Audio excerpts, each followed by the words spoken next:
In December, an empty office where Flint water crisis files were being kept was burglarized. 3 months after the burglary, there's still no suspects, no one's been arrested.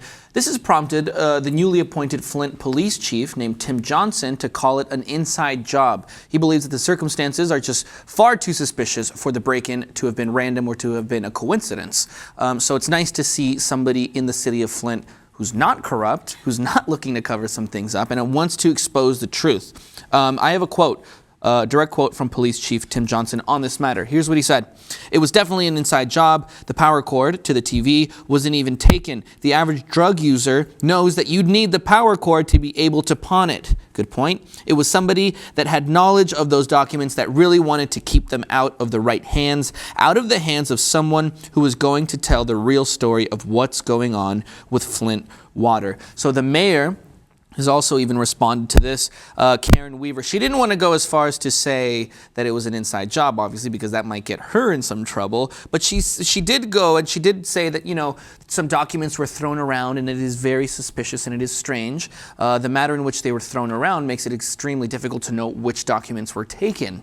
Ms. Weaver also said that it could be an inside job. She said they had to know what room to go into. I could just say that. And that's a very good point. So somebody who went in there, if it was a random burglary, just decided to go to the room where all the documents regarding the water crisis and who could possibly be responsible for it were being kept, took a TV, and then left the power cord, threw a bunch of documents and left. And I don't know which... You have to wonder exactly what files they were specifically targeting, obviously trying to attach the blame to someone else. Presumably, the people of Flint, they have absolutely had their trust completely destroyed, their trust in the state and the government completely destroyed.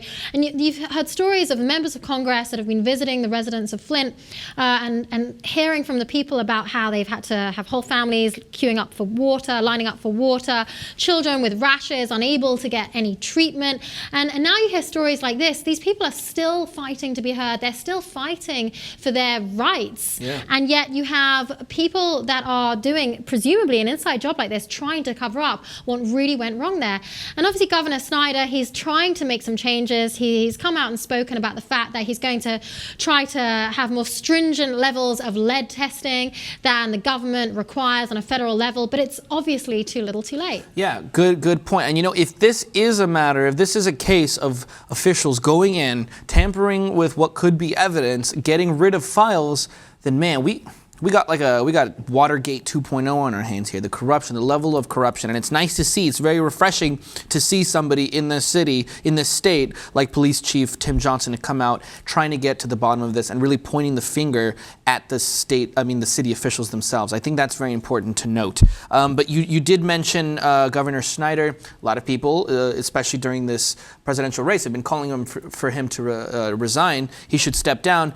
He clearly has a different idea. It doesn't look like he is today. He just announced plans to improve public health, public safety, deal with old infrastructure, support educational services. He's basically laid out this plan of how he's going to tackle this issue. No mention of really him resigning and letting somebody else take the stand. But he wants to replace water fixtures, like you said. He wants to do a lot of other things. But to me, it's too little too late. I think the people have lost their respect, lost their trust in the state. And it's just an embarrassment that in 2016 we still have infrastructural problems like this in a state like Michigan. Well, here we see the police chief, Tim Johnson, pointing the finger, saying it's an inside job. If that is the case, that is a very, very scary prospect.